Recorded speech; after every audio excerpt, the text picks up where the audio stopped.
Several Republicans, including Mitt Romney, have come out and said, you know what, if we don't have a bill, I'm not going to vote to proceed to the bill. Is there a sense that they're going to get through it over the weekend and have something that they can proceed to by midweek next week? Or is that, quite frankly, a far cry from where we actually are?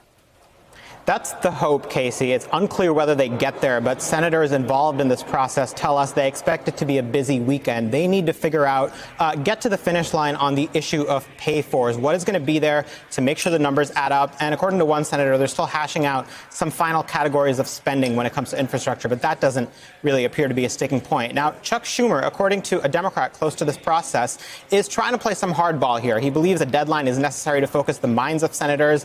That often tends to be the case on Capitol Hill. He believes that this group has had enough time. They've been working on it for weeks, and he has said multiple times that July is going to be the month where they move the bipartisan infrastructure deal and this broader reconciliation package. So it is a gambit at the end of the day. It's not clear they get there. Either they do, and that sets up a final vote on the bipartisan deal by Friday, or Congress does what it does all the time, which is extend another deadline, Casey.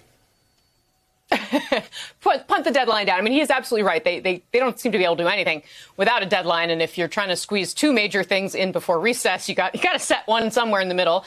Sahil, let's talk for a second about the January 6th Select Committee. We're going to talk to Chairman Schiff here in a second. Kevin McCarthy is still being coy about who he's looking at for this committee. They officially said he didn't talk to the former President Trump about it when they had lunch yesterday at Bedminster. I find that a little hard to believe.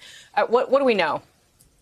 Yeah, Kevin McCarthy is holding his cards close to the vest here. He has still not announced who he will appoint to this January 6th commission. And of course, he did meet with former President Donald Trump yesterday in Bedminster. Now, the official word from Kevin McCarthy coming out of that meeting was that they talked about the midterms. That was the agenda going into it. But Donald Trump is not a man who's known for staying on topic. He's not a man who's known for avoiding issues related to his grievances. And Kevin McCarthy is coming up on a bit of a deadline here because, as you mentioned, Democrats are hoping to hold their first hearing in the January 6th Select Committee as early as next week. And as I suspect your next guest is about to tell you, they're not going to wait for the Republicans in terms of that hearing. They have a quorum to do it with the 8 Democratic members that Speaker Pelosi has appointed already to this committee. And Casey, the last thing I want to say is, based on my reporting, we are all really going to miss you. You're a wonderful colleague. You're a stellar reporter.